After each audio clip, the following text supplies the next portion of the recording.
El tema que vamos a ver el día de hoy corresponde a ambiente celular y agua. Básicamente la bibliografía utilizada es, por un lado, el libro de teoría del doctor Alex Tango y del doctor Hugo Burgos, y la segunda parte corresponde al libro de la bioquímica clínica,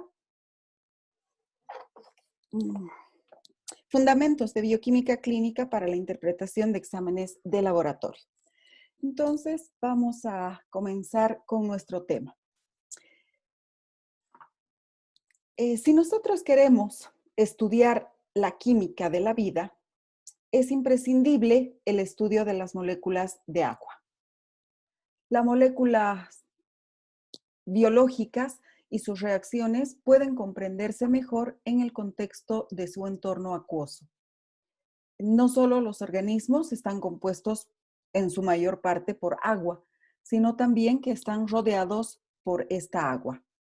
Tanto es así que el planeta Tierra es conocido como el planeta azul. En el ser humano, aproximadamente el 60% de su peso corporal está comprendido justamente por la molécula de agua. Y en nuestro organismo, y en nuestro planeta, la mayor cantidad justamente de moléculas inorgánicas corresponden al agua. Todos los organismos necesitan agua. ¿Debido a qué? Debido a que casi todas las moléculas biológicas asumen sus conformaciones en respuesta a las propiedades, tanto físicas como químicas, que presenta la molécula de agua. Y esta molécula de agua va a rodear a todas estas moléculas biológicas. 2. El medio en el que ocurre la mayor parte de las reacciones químicas dentro de nuestro organismo es justamente el agua. Tanto los reactantes, es decir, las moléculas que intervienen en la reacción química, como los productos de estas reacciones metabólicas, dependen de la molécula de agua. ¿Para qué? Para que sea transportada, por ejemplo, al interior de las células y también para que sea capaz de eliminar todas las sustancias de desecho. El agua participa activamente en numerosas reacciones químicas que sustentan y que son capaces de mantener la vida en el planeta. La molécula de agua está formada por dos átomos de hidrógeno, como podemos ver aquí. Aquí tenemos dos átomos de hidrógeno y un átomo de oxígeno. Los átomos de hidrógeno no se van a disponer de manera lineal, como podemos observar, sino que estos átomos de hidrógeno se disponen siempre formando un ángulo. Y el ángulo que van a formar es de 104.5 grados. Entonces, este ángulo que forma la molécula de oxígeno con las moléculas de hidrógeno es un ángulo de 104.5 grados, lo que va a conferirle a la molécula de agua una disposición en forma de tetraedro. Entonces aquí tenemos el oxígeno, tenemos un hidrógeno, tenemos el segundo hidrógeno y en los otros dos vértices se encuentran estos dos pares de electrones no compartidos. El tipo de puente, el tipo de unión que permite que la molécula de agua tome esta estructura es a través de enlaces covalentes. Es decir, que el hidrógeno y el oxígeno se unen a través de enlaces fuertes. Estas características le proporcionan al agua propiedades importantes, propiedades biológicas importantes. Es así que el agua es una molécula polar. ¿Por qué? Porque a nivel del hidrógeno tenemos una mayor carga positiva, mientras que a nivel de los electrones no compartidos vamos a tener más bien una mayor cantidad de cargas eléctricas negativas. Y justamente como consecuencia de la presencia de esta polaridad a nivel de la molécula de agua, aquí tenemos cargas eléctricas positivas, y aquí tenemos cargas eléctricas negativas. Aquí también tenemos cargas eléctricas positivas.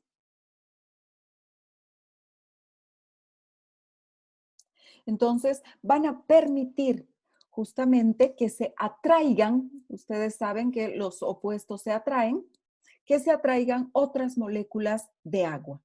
Y como consecuencia de este proceso de atracción electrostática, se va a producir la formación de un enlace muy importante, debido al cual prácticamente tenemos la mayor parte de las propiedades biológicas de la molécula de agua y que recibe el nombre de enlace por puente de hidrógeno. Entonces, lo que estaba indicándoles, lo tenemos aquí. Aquí tenemos el oxígeno, tenemos un ángulo de 104.5 grados. Tenemos el hidrógeno con sus cargas eléctricas positivas y tenemos los pares de electrones no compartidos del oxígeno. Entonces, de esta manera se va a formar un pequeño enlace, un enlace débil, fácilmente se puede romper este enlace y que recibe el nombre de enlaces por puente de hidrógeno. Cada molécula de agua tiene 2 átomos de hidrógeno que pueden ser donados y 2 electrones no compartidos que pueden aceptar, que pueden actuar como aceptores de estos hidrógenos. De manera tal que cada molécula de agua puede participar como máximo de 4 puentes de hidrógeno. 2 con los electrones no compartidos y 2 con los hidrógenos. Constituyéndose, como les decía, en la propiedad más importante de la molécula de agua, la capacidad que tiene de formar puentes de hidrógeno. ¿Cuáles son las propiedades físicas, químicas y fisiológicas de la molécula de agua? Vamos a ver, no todas, solamente vamos a ver las propiedades, como decía, más importantes y que tienen una relación directa con el mantenimiento de la vida. En primer lugar, solamente porque tenemos que nombrarlos de alguna forma, no porque sea la más importante, el agua tiene una elevada temperatura de ebullición. ¿Qué quiere decir? Que a 100 grados centígrados y a una atmósfera de presión, el agua hierve. Estamos hablando a nivel del mar, que son justamente estas condiciones. 100 grados centígrados y una atmósfera de presión. Esta propiedad de que tiene una temperatura de ebullición elevada va a permitir la vida en las aguas termales. Entonces es importante que sepamos que para que el agua hierva necesita alcanzar una temperatura muy alta, de 100 grados centígrados. Obviamente, a medida que aumenta la altitud sobre el nivel del mar, la temperatura de ebullición va a disminuir. Es así, por ejemplo, que en Sucre la temperatura de ebullición del agua es de 94 grados centígrados. Y en La Paz, la temperatura a la cual hierve el agua es de solamente 87 grados centígrados. Entonces, no es que alguna vez nos ha pasado que vamos a la ciudad de La Paz, nos hace mucho frío, tomamos un café y resulta que el café lo sentimos más frío. No es que lo sentimos más frío. Efectivamente, el agua hierve a menor temperatura mientras mayor sea la altitud sobre el nivel del mar. En cambio, cuando nos vamos a Santa Cruz, que nos hace calor, y tomamos un café, el café aparentemente es más caliente. Y esto, vuelvo a repetir, no es aparente. Realmente en Santa Cruz prácticamente el agua hierve a 100 grados centígrados. ¿Por qué? Porque la altitud sobre el nivel del mar es muy pequeña. Estamos hablando de 400 a 600 metros sobre el nivel del mar. Bueno, ¿qué otra característica importante tiene? que tiene la máxima densidad a 4 grados centígrados. Como acabamos de ver, la estructura del hielo, la estructura del agua es una estructura que se forma a través de enlaces por puentes de hidrógeno, lo que significa que en la naturaleza no existe una sola molécula de agua. Esta molécula de agua siempre se va a encontrar en relación a través de enlaces por puente de hidrógeno con otras moléculas de agua. En la estructura del hielo, estas fuerzas acumuladas para la formación de los puentes de hidrógeno son mucho más fuertes, vamos a utilizar esa palabra, y va a permitir que la molécula de agua se encuentre en su forma tetraédrica, se encuentre siempre unida a 4 moléculas de agua vecinas. Entonces, esta estructura va a producir que la molécula de agua se encuentre en una forma, ¿cómo les explico?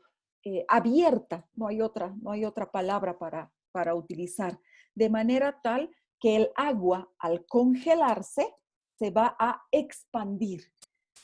Y aunque no crean, esta expansión del agua congelada, es decir, del hielo, tiene más consecuencias de las que ustedes pueden imaginarse.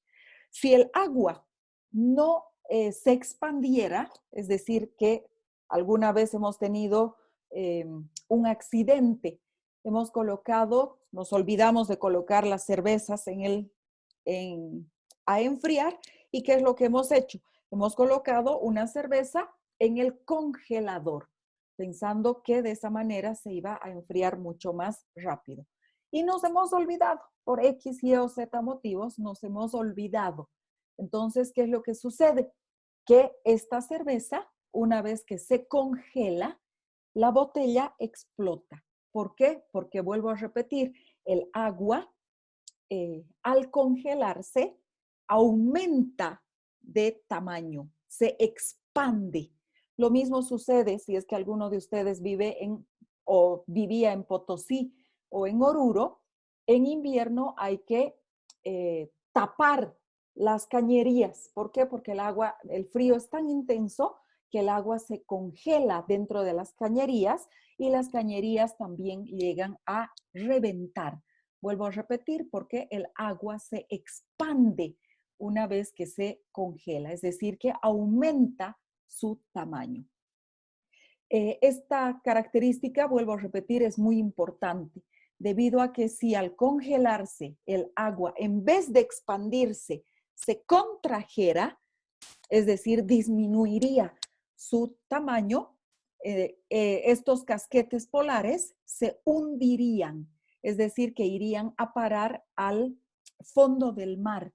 Y como consecuencia de ello, tanto los lagos, los mares, los océanos que tienen estos casquetes de hielo, entonces, como estaría el hielo sumergido, estaría protegido de la luz solar y por lo tanto los océanos estarían permanentemente congelados, con excepción de una pequeña capa delgada, líquida en la superficie. Pero el resto del agua en los océanos estaría totalmente congelada, lo que evitaría que exista vida en los casquetes polares. Incluso, como cada año tendría que aumentar la cantidad de hielo, entonces prácticamente estaríamos entrando en un periodo en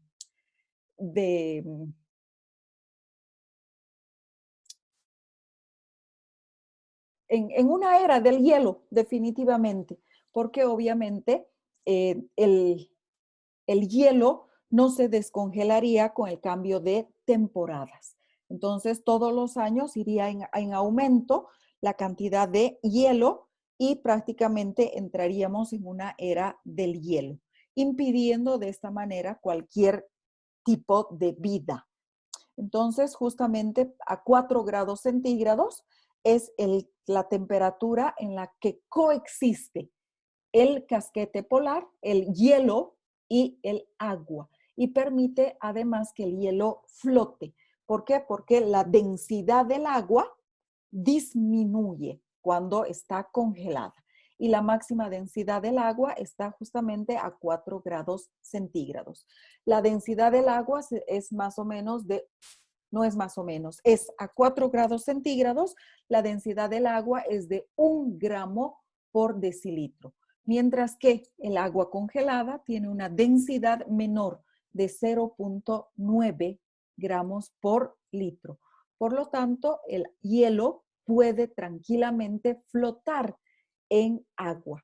Y esto va a evitar que el agua completamente se congele y de esta manera vamos a tener a 4 grados centígrados, vamos a tener la temperatura en la cual coexiste el agua y el hielo. Y estos animalitos pueden nadar en el agua porque no es un agua que está a 0 o a menos de 0 grados centígrados y la sangre incluso de estos animalitos no se va a congelar. Por eso es importante saber que la máxima densidad del agua es a 4 grados centígrados. Aquí tenemos 3 características muy importantes de la molécula de agua, como es el elevado calor específico, el calor de evaporación y la elevada conductividad calorífica. El alto calor específico, como consecuencia de la gran capacidad para almacenar energía en los puentes de hidrógeno, la convierte en un excepcional amortiguador y regulador de los cambios térmicos. El metabolismo de los nutrientes y la contracción muscular, por ejemplo, son procesos que liberan gran cantidad de calor y este calor debe ser disipado para mantener la temperatura corporal alrededor de los 36 a 37 grados centígrados.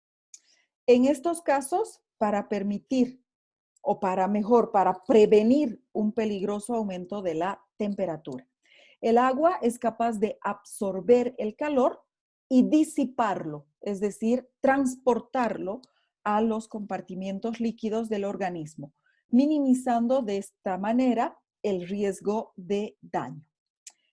Otra función importante es la de que el agua tiene un elevado calor de evaporación. Como consecuencia de esta propiedad, la atracción entre moléculas de agua adyacente que proporciona el agua líquida va a tener una mayor afinidad con las moléculas de agua que se encuentran alrededor. Y se va a poder formar mayor cantidad de puentes de hidrógeno. Para que el agua pueda evaporarse, es necesario que absorba gran cantidad de calor. Es así que por cada litro de sudor que el cuerpo va a formar, entonces se va a disipar una cantidad aproximada entre 540 y 550 kilocalorías de calor corporal, consiguiendo de esta manera una eficaz forma de mantener todo nuestro organismo siempre, vuelvo a repetir, a una temperatura entre 36 y 37 grados centígrados. Cuando hablamos del calor de evaporación, es importante tomar en cuenta que aunque el sudor es una forma muy eficaz de eliminar el exceso de calor formado en nuestro organismo, puede también ser peligrosa, debido a que cuando estamos mucho tiempo eliminando agua a través de la formación de sudor, entonces, si nosotros no reemplazamos esta cantidad de agua, entonces vamos a tener graves problemas de deshidratación. Por eso es importante, sobre todo cuando realizamos ejercicio físico intenso y peor aún si es que estamos en clima cálido, obviamente la cantidad de agua que se pierde a través de la transpiración es mucho más grande, lo que significa que se debe equilibrar a través de la ingesta de líquidos.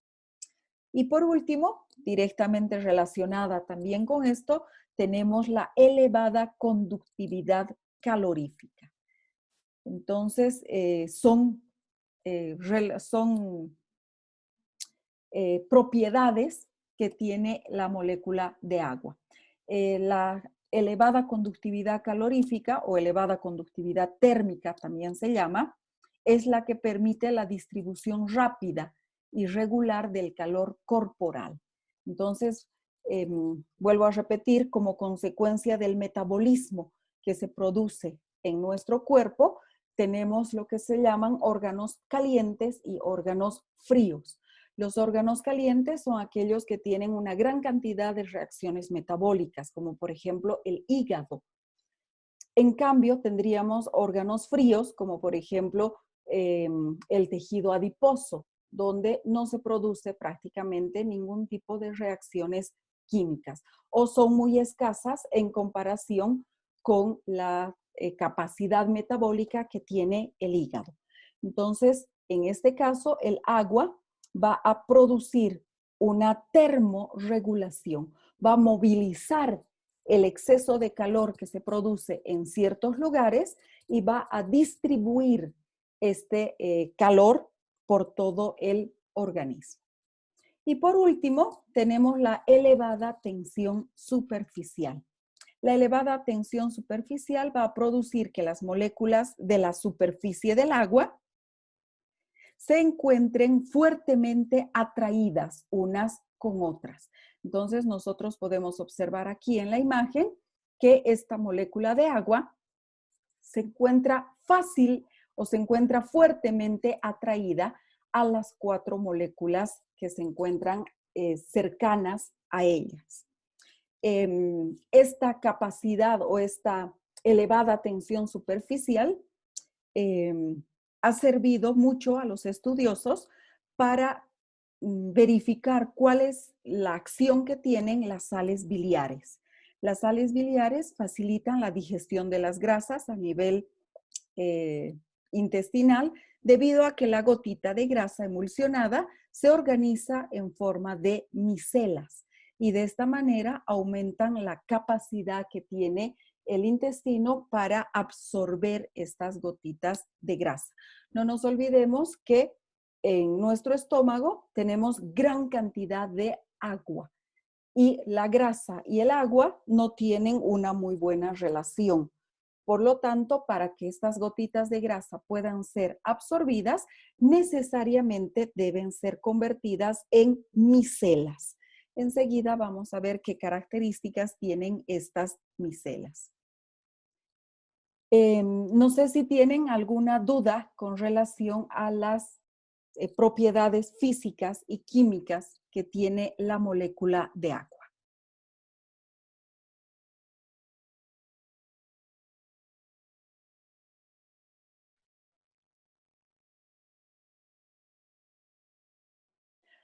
Creo que no hay dudas, entonces vamos a hablar ahora de las propiedades biológicas. Derivado justamente de la capacidad que tiene el agua para formar puentes de hidrógeno, entonces aparecen las propiedades biológicas de la molécula de agua. La molécula de agua es considerada como el solvente universal. El agua, como habíamos visto, tiene propiedades excepcionales y únicas que le van a permitir justamente comportarse como un disolvente universal. Debido a su pequeño tamaño, se encuentra formada solamente por un átomo de oxígeno y 2 átomos de hidrógeno. Estos 2 átomos se encuentran unidos a través de enlaces polares y van a formar estructuras tetraédricas. Y estas estructuras tetraédricas son capaces de unirse a las otras moléculas de agua vecinas a través de puentes de hidrógeno. Entonces, estas propiedades de la molécula de agua van a proporcionar justamente una estructura altamente reactiva, es decir, que es capaz de disolver gran cantidad de sustancias. Estas sustancias pueden ser sustancias polares, iónicas, o pueden ser más bien sustancias apolares o anfipáticas. Este carácter polar la convierte en un excelente solvente para sustancias, como les había dicho, polares, iónicas, que se conocen con el nombre de sustancias hidrófilas. ¿Por qué? Porque justamente gracias a esta característica, estas sustancias polares, como por ejemplo el cloruro de sodio, se va a ionizar y al ionizarse, entonces moléculas de agua van a ser capaces de rodear a esta molécula de cloruro. En el caso del cloruro, la forma en la cual va a ser rodeado por la molécula de agua va a ser a través de los hidrógenos. Vuelvo a repetir, iones diferentes se atraen. Entonces, el cloruro tiene una carga eléctrica negativa y va a ser atraído o va a atraer a los hidrógenos que tienen carga eléctrica positiva, de manera tal que al ser rodeado por las moléculas de agua, entonces el cloruro se va a encontrar en una forma soluble. ¿Qué pasa con el sodio? El sodio, por el contrario, como podemos ver en la imagen, va a ser atraído más bien o va a atraer a los pares de hidrógeno, a los pares de electrones no compartidos. Entonces, de igual manera, la molécula de sodio se va a rodear de moléculas de agua. Pero a diferencia del cloruro que lo hace a través de los hidrógenos, el sodio se va a rodear de moléculas de agua a través de los electrones no compartidos del oxígeno. Y de esta manera es que se produce la solubilidad de sustancias polares, sustancias que tienen afinidad por el agua, sustancias que se conocen con el nombre de sustancias hidrófilas. ¿Qué pasa con las sustancias no polares? La mayoría de las moléculas biológicas tienen esta estructura. Vamos a ver sobre todo las grasas que tienen esta estructura. Entonces aquí tenemos un ácido graso, está formado por una cabecita que tiene afinidad por el agua, es el grupo carboxilo, es justamente la fracción ácida del ácido graso. Y luego tenemos una colita, que es una colita que no tiene afinidad por el agua. Es una colita formada por enlaces carbono-carbono y obviamente no tienen afinidad por el agua. Entonces, ¿qué sucede con estas estructuras? Estas estructuras van a formar lo que ya les había dicho, que se conoce con el nombre de micelas.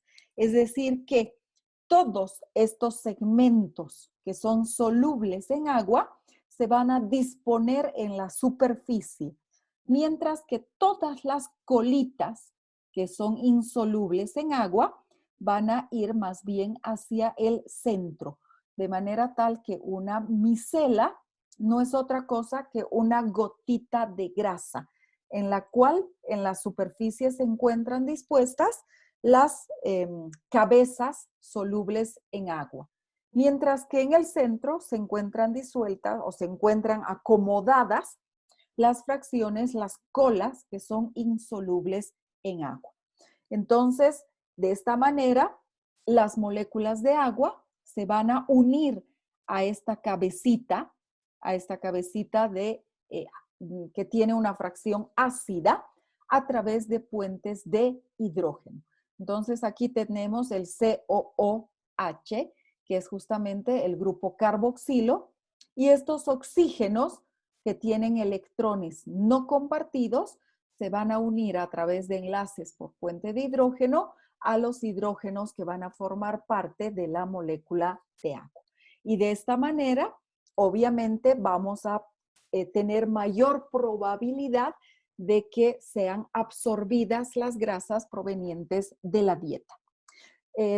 Una configuración, una estructura muy parecida es la que tienen las membranas biológicas. También en las membranas biológicas, como vamos a ver en temas posteriores, se van a ordenar las moléculas de ácidos grasos a través de la formación de las bicapas lipídicas. En las bicapas lipídicas, ¿qué es lo que vamos a tener? Vamos a tener cabecitas, nuevamente, que son solubles en agua, dispuestas en la parte de arriba. Entonces vamos a tener aquí dispuestas una al lado de la otra y vamos a tener las colitas apolares, ¿sí? También distribuidas de esta manera. Entonces aquí tendríamos una monocapa lipídica. Y para que se forme la bicapa lipídica, obviamente vamos a tener aquí otra estructura de cabecitas solubles en agua y colitas dispuestas en sentido contrario. De manera tal que ahora sí se esté formando la bicapa lipídica. Entonces, como podemos observar, también estos lípidos, por más de que sean insolubles en agua, presentan una estructura muy pequeña dentro de toda la molécula grande, que es justamente la fracción carboxilo. Y esta fracción carboxilo es la que va a formar puentes de hidrógeno con la molécula de agua. De esa forma es que las grasas pueden viajar a través de la circulación sanguínea en nuestro organismo. ¿Está comprendido?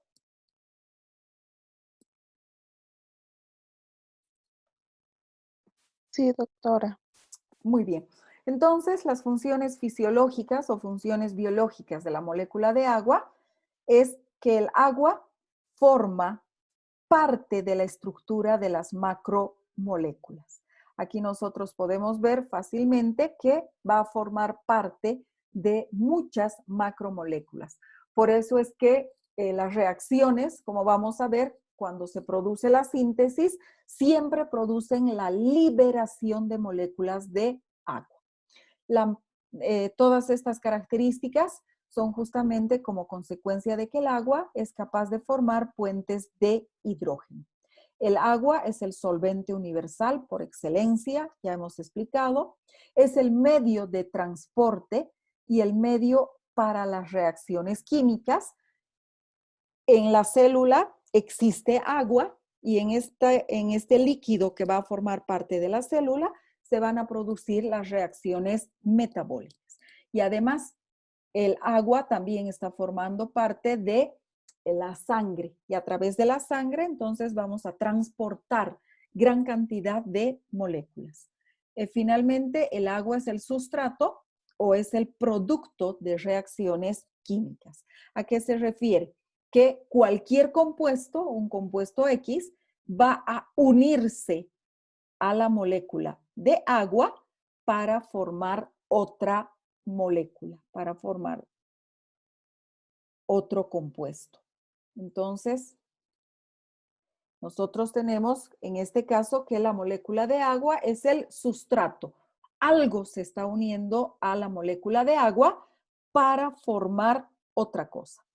O también puede ser el producto, es decir, que un sustrato se rompe y nos libera moléculas de agua. A eso se refiere con que el agua es el sustrato o es el producto de las reacciones químicas. Bueno, ahora sí vamos a entrar en lo que nos interesa, en la distribución del agua en nuestro organismo. ¿Qué sucede si nosotros ponemos como ejemplo una pequeña bacteria o una pequeña ameba, un pequeño organismo unicelular? Muy simple. Este pequeño microorganismo unicelular simple puede vivir, por ejemplo, en un mar salado, donde la cantidad de solutos es prácticamente invariable. Tenemos gran cantidad de solutos en el mar, gran cantidad de cloruro de sodio y tenemos un pequeño microorganismo, puede ser una bacteria, puede ser un parásito, una ameba unicelular. ¿Qué sucede si es que llueve, por ejemplo, en este mar? Obviamente, por más de que exista un aumento en la cantidad de líquido, la concentración de solutos en el mar prácticamente va a ser invariable, lo que significa que esta ameba no va a tener ningún tipo de alteración como consecuencia de una lluvia. Pero ¿qué sucede si esta misma ameba, en vez de vivir en un mar, vive en un pequeño charco? Entonces, en un pequeño charco tenemos, por ejemplo, que si llueve, obviamente, eh, esta ameba o el charco, el agua de este pequeño charco, obviamente va a diluirse. Y como consecuencia de esta dilución del agua de este pequeño charco, va a comenzar a ingresar dentro de la célula gran cantidad de agua. Tanta cantidad de agua que en algún momento la célula puede hincharse tanto que su membrana celular revienta. O por el contrario, ¿qué sucede si es que hay mucho calor, mucho sol y el charco más bien se seca? Entonces, como consecuencia de la desecación, vamos a tener que la ameba va a rodearse por una membrana muy gruesa, lo que se conoce con el nombre de que la célula se enquista. Obviamente, de esta manera puede soportar la desecación y se va a reactivar una vez que las condiciones externas mejoren. Pero ¿cuál es el precio que tiene que pagar por esta supervivencia? Es pasar periodos muy largos de inactividad e inmovilidad. Pero vuelvo a repetir, es el precio que va a pagar por no morirse, por no fallecer. Y cuando las condiciones externas mejoren, obviamente también va a desenquistarse y nuevamente va a salir a cumplir sus funciones esta pequeña célula. ¿Qué sucede en los animales multicelulares? Y dentro de estos animales multicelulares tenemos al hombre. Los animales multicelulares han adaptado su vida a un terreno seco. ¿Debido a qué? Debido a que llevan juntamente con ellos su ambiente personal propio. En este ambiente personal propio, tanto el volumen como la composición química están regulados con precisión. Inclusive, condiciones extremas externas no van a provocar una variación en la composición de este ambiente celular propio. Este ambiente celular propio es conocido como medio interno. Entonces, este medio interno es el que va a proteger a cada una de las células de los cambios bruscos como consecuencia del cambio en la temperatura ambiente. Si llueve, por ejemplo, nosotros tenemos una barrera que es la piel, que obviamente va a evitar que el agua proveniente de la lluvia modifique el medio interno. Lo mismo, la piel va a provocar o va a evitar una excesiva pérdida de líquidos como consecuencia de un calor muy intenso, de manera tal que las modificaciones dentro de nuestro organismo prácticamente sean nulas. El agua es esencial para la supervivencia y supone aproximadamente entre el 60 al 75% del peso corporal. Si estamos hablando de una persona adulta de aproximadamente 70 kilogramos de peso. Existen diferencias, ustedes saben, por ejemplo, la edad es importante. Sabemos que un niño recién nacido tiene aproximadamente entre el 75 y el 80% de su peso corporal correspondiente a agua. Y si nosotros estamos hablando más bien de una persona adulta, de una persona de la tercera edad, también sabemos que la cantidad de agua puede disminuir hasta incluso el 50% en individuos de edad avanzada. También existe una diferencia con relación a al tipo de tejido. Sabemos, por ejemplo, que el tejido cerebral contiene gran cantidad de agua, alrededor del 90% del peso del tejido cerebral es agua, y tenemos una cantidad muy pequeña de agua en el tejido adiposo. Apenas el 10% del total del tejido adiposo, del peso del tejido adiposo, corresponde a agua. Como consecuencia de esta característica es que las mujeres tenemos menor cantidad de agua que los varones. ¿Por qué? Porque la mujer hormonalmente tiende a acumular agua, tiende a acumular grasa. Y obviamente, si es que la mujer hormonalmente tiende a acumular grasa, entonces tendrá una menor cantidad de agua corporal. En las mujeres, la cantidad de agua corporal está entre 55 y 65%, mientras que en los varones, como consecuencia de que más bien los varones, en vez de tener grasa, tienen tejido muscular, entonces hay mayor cantidad de agua. Lo mismo sucede, por ejemplo, relacionado con el peso corporal. Los pacientes obesos que tienen gran cantidad de grasa van a tener menor cantidad de agua, mientras que los pacientes esbeltos que tienen menor cantidad de grasa, obviamente van a tener mayor cantidad de agua.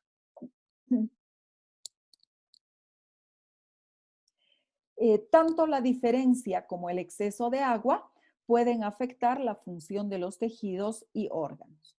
El equilibrio del agua está dado por la relación entre la ingesta y la pérdida diaria y su distribución entre las células. ¿Cómo está distribuida la cantidad de agua? La forma en la que se distribuye la cantidad de agua recibe el nombre de compartimentación acuosa y tiene mucha importancia, y van a mantener además en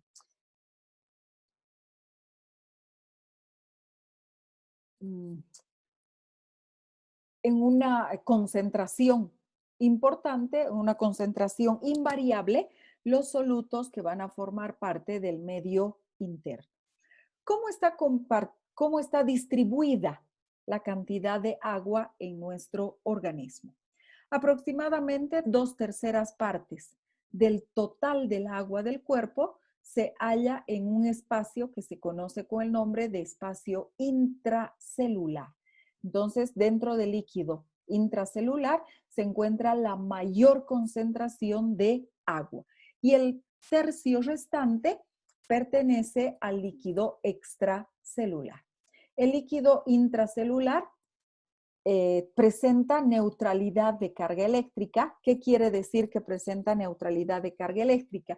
Quiere decir que si hay cargas eléctricas positivas, por ejemplo, 10 iones con carga eléctrica positiva, tienen que haber 10 iones con carga eléctrica negativa. Es muy importante esta característica debido a que si no se va a producir una alteración en el equilibrio ácido-base. Entonces, dentro de las células hay neutralidad de carga eléctrica. No importa si los iones son sodio, son potasio, y los aniones, los que tienen carga eléctrica negativa, son cloruros o son bicarbonatos.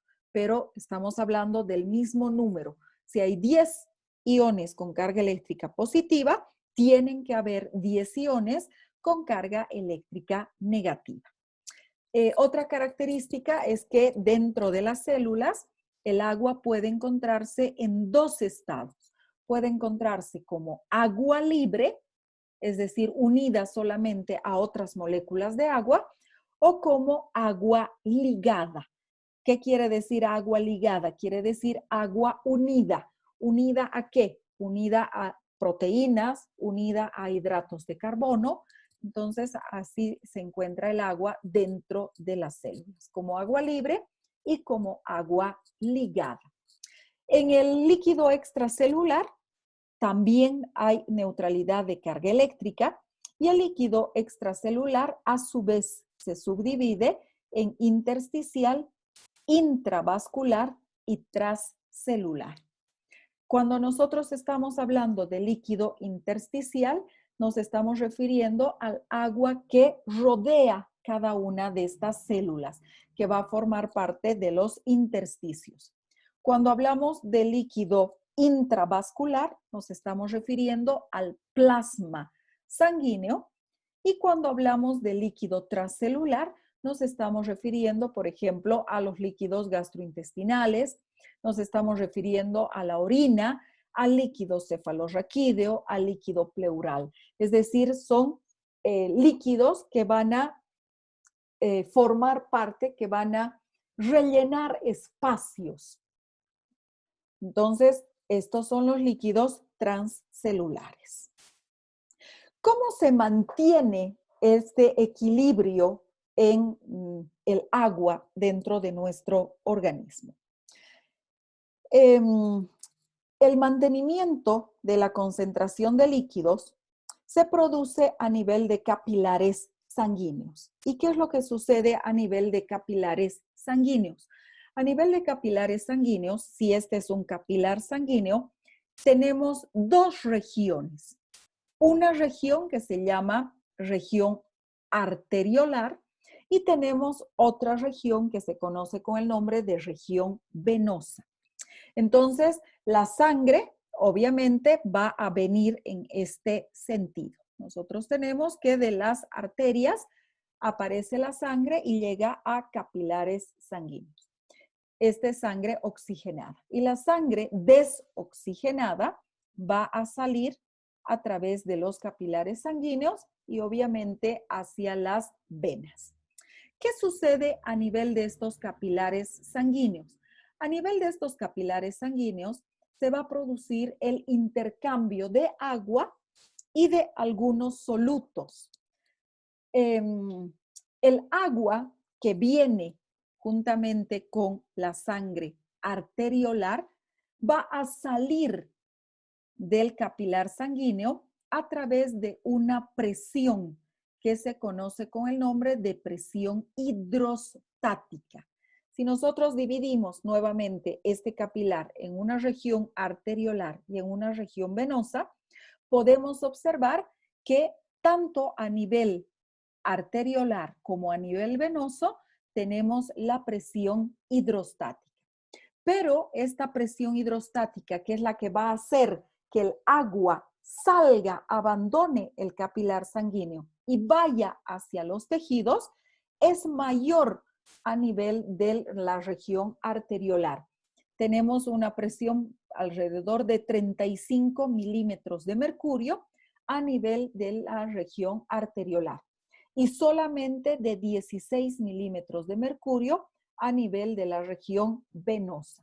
Es decir, que la mayor cantidad de agua va a salir del vaso sanguíneo a nivel arteriolar. ¿Para qué? Para que esta agua, obviamente, reponga la cantidad de agua en el espacio intersticial y también reponga el agua a nivel del espacio intracelular. Obviamente, el agua que ha salido y que va a reponer esta cantidad de agua no puede quedarse para siempre en el espacio intersticial. Esta agua va a regresar a circulación sanguínea por acción de otra presión. Esta presión recibe el nombre de presión oncótica o coloido-osmótica. Y si nosotros nos fijamos, esta presión oncótica o coloido-osmótica es de 26 milímetros de mercurio en la región arteriolar y es exactamente la misma, también 26 milímetros de mercurio, en la región venosa. Entonces, la presión oncótica es la misma, tanto en la región arteriolar como en la región venosa. Esta presión oncótica depende de la concentración de proteínas diluidas en el plasma. Y la principal proteína, como vamos a ver en temas posteriores, la principal proteína que actúa y que regula la presión osmótica es una proteína que recibe el nombre de albúmina. Entonces, la albúmina es una proteína que tiene la función de jalar agua. Vamos a ver que la mayor cantidad, la mayor concentración de albúmina se encuentra justamente en los vasos sanguíneos. Y esta albúmina es la que va a hacer que el agua no se quede en el espacio intersticial, sino que va a hacer que el agua regrese al espacio intravascular. Entonces, si nosotros tenemos un buen mantenimiento, una buena regulación del agua, vamos a evitar que se formen lo que se conoce con el nombre de edemas. Entonces, de esta manera vamos a evitar los edemas. Vamos a hablar un poquitito acerca de los edemas. Los edemas pueden ser de dos tipos y las causas que van a producir el edema, 3. ¿Cuáles son estos edemas? Los edemas pueden ser localizados o pueden ser generalizados. Los edemas localizados, como su nombre indica, están circunscritos a una sola parte del cuerpo. Mientras que los edemas generalizados, también como su nombre indica, se refiere a que se forma edema en todo el organismo. El gran problema, más bien yo diría, gracias a Dios, los edemas generalizados no van a provocar que la persona se hinche como un globo. Yo solamente en toda mi vida profesional he visto 2 veces un edema generalizado tan grande que realmente el paciente parecía un globo y daba miedo incluso pinchar al paciente porque uno pensaba que iba a reventar. Estaba tan edematizado todo el cuerpo del paciente, obviamente estaba en terapia intensiva, que no se podía ni siquiera encontrar una buena vena para realizar la toma de muestra. Entonces, estos edemas, vuelvo a repetir, son como consecuencia del acúmulo de agua en el espacio intersticial.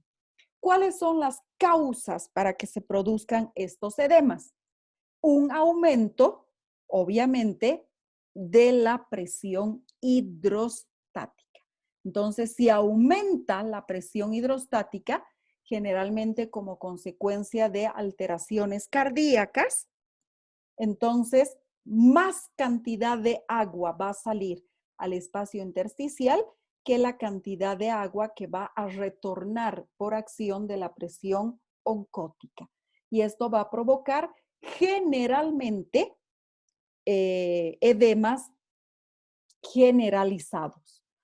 Hay también ejemplos en los que se produce un aumento de la presión hidrostática que podrían provocar edemas localizados, como por ejemplo lo que sucede cuando nosotros aplicamos un torniquete por más de 2 minutos. No sé si el año pasado en anatomía han hecho la práctica de extracción, de toma de muestras de sangre. Y muchos de nosotros era la primera vez que hacíamos una extracción de sangre. Entonces teníamos miedo, eso es obvio, eso es lógico. Entonces hemos colocado el torniquete, hemos hecho la limpieza correspondiente, pero no nos hemos animado a hacer la punción de la vena. Entonces nuestro compañero nos ha dicho, apúrate, mi mano se está hinchando. ¿Qué se está produciendo? Se estaba produciendo un edema. ¿Y el edema de dónde a dónde se estaba formando? Desde el torniquete hacia la mano. ¿Por qué? Porque como consecuencia de la aplicación del torniquete, estábamos provocando que la vena se hinche. Y al hincharse la vena, esta presión hidrostática, esta de la región venosa, es la que estaba aumentada y estaba provocando a nivel de la región venosa un aumento del volumen circulante. Y como la vena comienza a hincharse, hincarse, hincharse, entonces este aumento en la presión hidrostática iba a provocar que el agua contenida dentro del vaso sanguíneo abandone el vaso y se vaya hacia el espacio intersticial, provocando un edema localizado desde el torniquete hacia la mano. Obviamente, el momento en el que nosotros quitamos el torniquete, se regularizan las presiones y de a poco también el agua va a abandonar el espacio intersticial y va a regresar al espacio intravascular. El otro tipo de edemas es como consecuencia de una disminución en la presión oncótica. Entonces, si disminuye la presión oncótica, esto va a provocar una disminución de la cantidad de agua que va a regresar del espacio intersticial hacia el espacio intravascular. Y si nosotros recordamos, ¿quién es responsable de que el agua regrese del espacio intersticial hacia el intravascular? Es una proteína que recibe el nombre de albúmina. Entonces, cuando hay disminución en la albúmina, obviamente la cantidad de agua que regresa del espacio intersticial hacia el intravascular va a disminuir. Y como consecuencia de ello, se va a producir un acúmulo en la cantidad de agua en el espacio intersticial. Ahora, ¿qué tipo de edema produce la disminución de la albúmina? Vamos a pensar de manera lógica. ¿Dónde se encuentra la albúmina? La albúmina se encuentra en circulación sanguínea. ¿Y dónde se encuentra la sangre? La sangre se encuentra en los vasos y los vasos sanguíneos irrigan todo nuestro organismo, lo que significa que una disminución en la concentración de albúmina va a provocar una disminución de la presión oncótica en todos los capilares sanguíneos. Y el acúmulo de agua se va a producir en todos los líquidos intersticiales, lo que significa que el edema va a ser siempre un edema generalizado. La disminución en la concentración de albúmina siempre va a provocar un edema generalizado. Otra cosa muy diferente es dónde vayamos a buscar el edema. Como consecuencia de que el paciente, por ejemplo, se encuentra en actividad, va a trabajar, está de pie, entonces el agua por capilaridad, el agua como consecuencia de la presión, siempre tiende a ir hacia abajo. Entonces, ¿dónde vamos a buscar este edema? Por más de que sea generalizado, el edema lo vamos a encontrar a nivel de los pies. Un ejemplo típico, por ejemplo, es en las mujeres embarazadas. En las mujeres embarazadas hay una disminución fisiológica de la concentración de albúmina. Cuando veamos albúmina, vamos a hablar de ello. Y esto va a provocar que la mujer embarazada, al terminar el día, tenga los pies hinchados.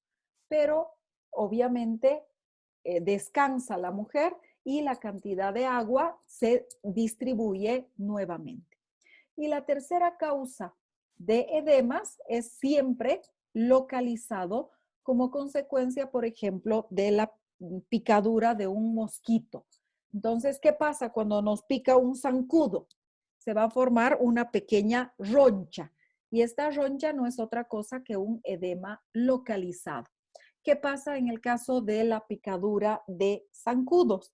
En el caso de la picadura de zancudos, se va a producir un aumento de la permeabilidad del vaso capilar. Y como consecuencia del aumento de la permeabilidad del vaso capilar, tanto en la región arteriolar como en la región venosa, entonces se va a producir la salida del líquido del vaso capilar. Obviamente es una salida muy pequeña porque la saliva del zancudo, la saliva del mosquito, tiene sustancias que son vasodilatadoras y como vasoconstrictoras y como consecuencia de la constricción del vaso capilar, obviamente se va a producir un aumento de la presión a este nivel y como consecuencia de ello el agua va a salir del vaso capilar. Esto es justamente para que el mosquito sea capaz de alimentarse.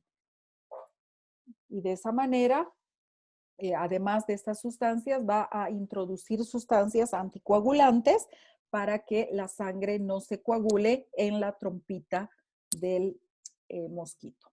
Bueno, con esto habríamos concluido por hoy. El día viernes vamos a hablar del balance del agua y vamos a hablar de los ingresos y vamos a hablar de las pérdidas fisiológicas que se producen en la concentración de agua en nuestro organismo. ¿Tienen alguna duda? Buenos días, doctora. Una consulta sobre lo que habló, bueno, solamente para confirmar lo que habló de las micelas. Si estas micelas de los ácidos grasos son hidrófobas, entonces con el agua se van a convertir hidrófilas para que puedan ser disueltas. En